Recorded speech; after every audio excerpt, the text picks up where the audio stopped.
وما لكم لا تقاتلون في سبيل الله والمستضعفين من الرجال والنساء والولدان الذين يقولون ربنا اخرجنا من هذه القرية الظالم أهلها واجعل لنا من لدنك وليا واجعل لنا من لدنك نصيرا। তোমাদের কি হলো? তোমরা আল্লাহর রাস্তায় জিহাদ করতেছো, সেই সকল অসহায় নারী পুরুষ এবং শিশুদের জন্য যারা বলে আমাদের রব, এই জালিমদের অত্যাচার আমাদের আর সহ্য হয় না, এখান থেকে বের করে নিয়ে যাও।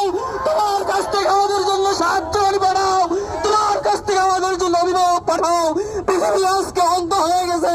আজকে আমেরিকা, ইসরায়েল, পুরো বিশ্বে ছোট্ট একটি দেশ ইসরায়েল এরকম ভাবে ফিলিস্তিনের উপর অত্যাচার করতেছে, লক্ষ লক্ষ মানুষকে হত্যা করছে নির্মম ভাবে, নির্দয় ভাবে। আমরা শুধু বাংলাদেশের সরকারের কাছে বলতে চাই, আমাদের যুবকরা যারা জিহাদ যে প্রস্তুত, তাদের জন্য শুধু সুযোগ করে দেয়।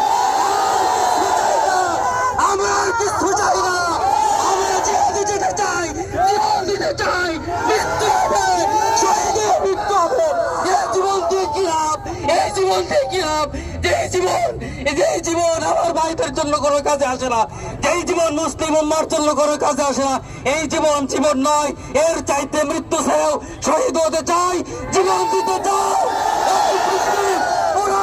ইসলামী খেলাফত প্রতিষ্ঠা করে যাবো ইনশাআল্লাহ।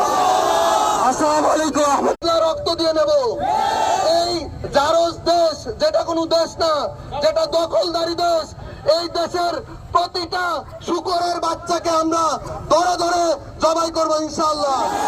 আমরা এখান থেকে ঘোষণা দিতে চাই, এই যে যতগুলো মানুষ এখানে আছে, এখানে 50% মানুষ আমি মনে করি যারা এই মুহূর্তে জীবন দিতে প্রস্তুত আছে ইনশাআল্লাহ। আমরা কোন বুলেট বোমা ভয় করি না।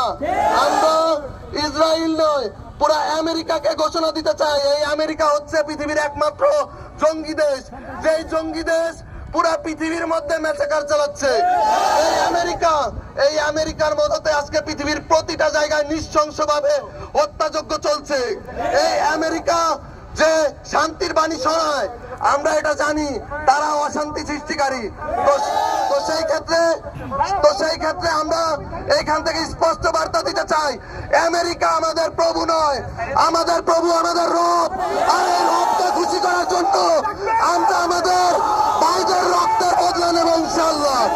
এই বলে আমি আমার সংক্ষিপ্ত বক্তব্য শেষ করছি। আসসালামু আলাইকুম ওয়া রাহমাতুল্লাহ।